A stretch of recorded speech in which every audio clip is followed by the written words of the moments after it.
Have you ever experienced waking up in the morning feeling tired already? Sino sa inyo yan? Pagising nyo, parang pagod na kayo. Ayan. Thank you for being honest, di ba? Hindi siguro palagi, pero minsan, pagising mo, parang pagod na ako, kakagising ko lang. No?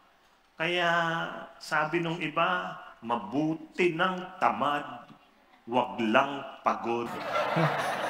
Tama ba yun? Have you been to a vacation? Came home so tired and needed a vacation from a vacation? Nagbakasyon ka, pag uwi mo, parang pagod pa ako, parang kailangan magbabakasyon, di ba? Why? Maybe because their bodies may have slept, but their hearts did not rest. Nakatulog ang katawan, pero ang puso hindi nakapahinga. One big message of this talk is this: follow His voice. I want you to look at this word. This is a very common word today na decades ago hindi masyadong pinag-uusapan yan. Ang salitang stress. How many of you experience stress? Tingnan nyo nga, taas yung kamay nyo. Pagka hindi, tingnan nyo yung katabi nyo, grabe! Hindi na i-stress ito. Kunin nyo yung panyo nyo, punasan nyo, ha? Overstress, actually, is our greatest epidemic. Overstress. And so many people today are stressed out. And the problem is that stress, listen, stress has become a sign of success. Pag stress ka, parang tagumpay. Uy, grabe, stress. Dami ginagawa. If you want to look successful, look stressed. Doon sa mga empleyado nagtatrabaho sa opisina, kung gusto niyo magpasikat sa boss niyo, pagpasok pa lang ng boss niyo, dapat mukha kang stress na. Guguluhin niyo yung buhok niyo, gano'n. Mas marami kayong dalang bagay. Hihinga-hinga ka. No? Pag hindi ka stress, itong malabo, para bagang hindi ka productive. Mga magulang, nako, guilty tayo dyan. Makita natin yung anak natin, nakaupo, papagalit. O anak, paupo-upo ka dyan, pakuyakoy ka pa. May assignment ka, di ba? Pag nagre-relax, mali. Dapat yung anak mo, stress din kung ano-ano ginagawa. Naalala ko yung mag-ama, yung anak niyang lalaki, dumating sa bahay, pagpasok ng bahay, alam mo sabi ng daddy, bakit ngayon ka lang umuwi, anak? Gabing-gabi na. Alam niyo sabi ng anak, not now, Dad. Not now, Dad. I'm so tired. Ang daming projects dapat ipasa sa school. Research for my thesis, interview with my professor. I still have a meeting tomorrow with my dean. I'm so stressed out. Not now, Dad. Alam mo, sabi nung dad, stressed out ka dyan. Grade 3 ka pa lang. Patisis-tisis, may padindin, di ba? Overstress is not only our greatest epidemic. Not just that, it is also our most pervasive addiction. Addict tayo sa stress. Yung pagka wala masyadong pressure, parang wala, hindi ako mapakali. Gawa tayo ng pressure, mang stress tayo, lato-lato, walang tigil. No?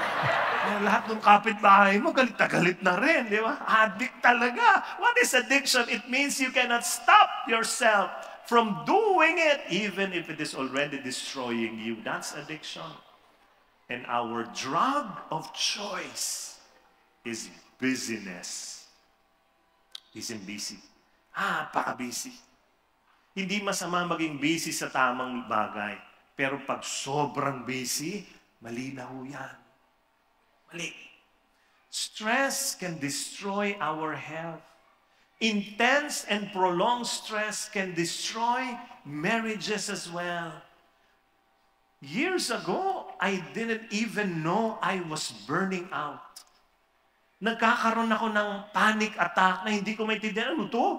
papadoktor ako, wala naman daw akong sakit. Sabi ko, sana meron na lang para gamutin. Wala. Perfect.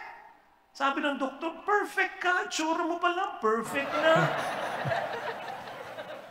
And then I was able to talk to my friend. He's a psychologist. Itong kaibigan ko, American-trained psychologist yan. Dito na pumunta sa Pilipinas.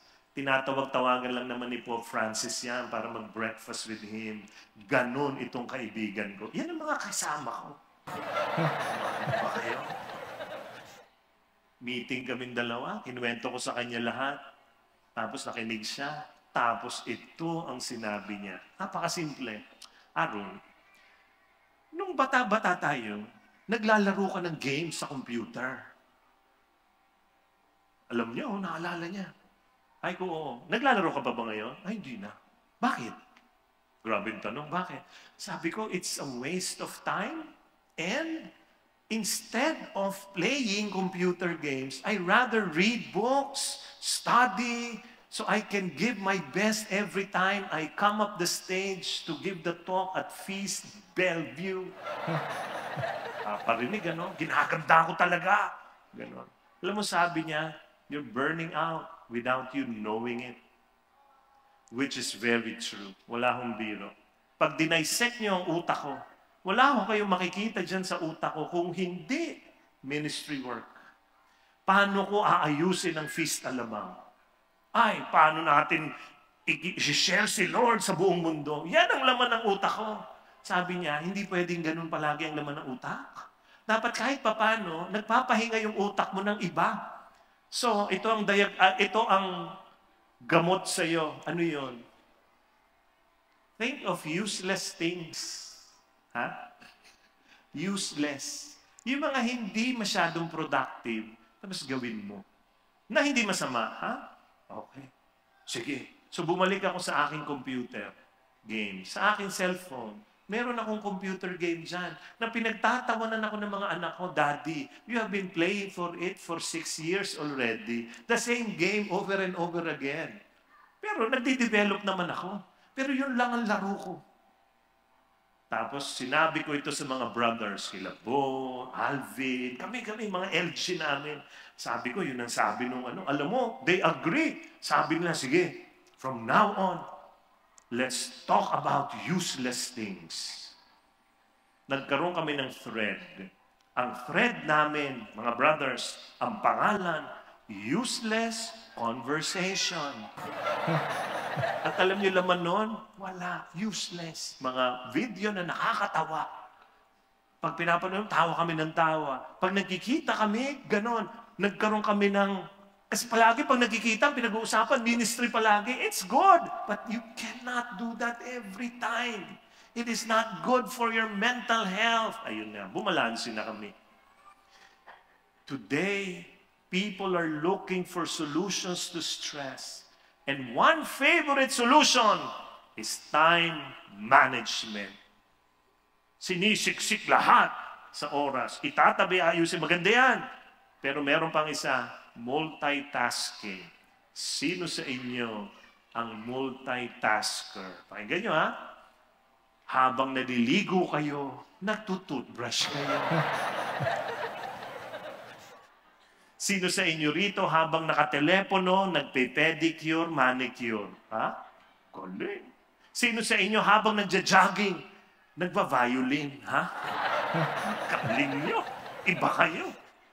Habang nagpapahinga ka, makapahinga nga, naglalaba. Multitasking.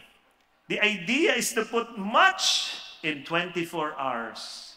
But for Jesus, the solution of stress, the solution to busyness, the solution to burnout is not to add. For Jesus, the solution is to subtract. Subtract. Kaya sabi niya sa Mark chapter 6 verse 31, come with me by yourselves to a quiet place and get some rest. Alam ni Lord, daming gagawin. Ang daming kailangan puntahan at baguhin ang buhay. Pero alam din niya bumalanse. Kaya sabi niya, pahinga tayo. Pahinga. come with me. That's the first thing Jesus said. Sabi mo nga sa katabi mo, come with me. Before Jesus said, go and tell, he said to his disciples first, come with me. Come with me. That means the real solution to stress, tiredness, busyness, burnout is a solid relationship with me. That is why for Jesus, it is all about relationship.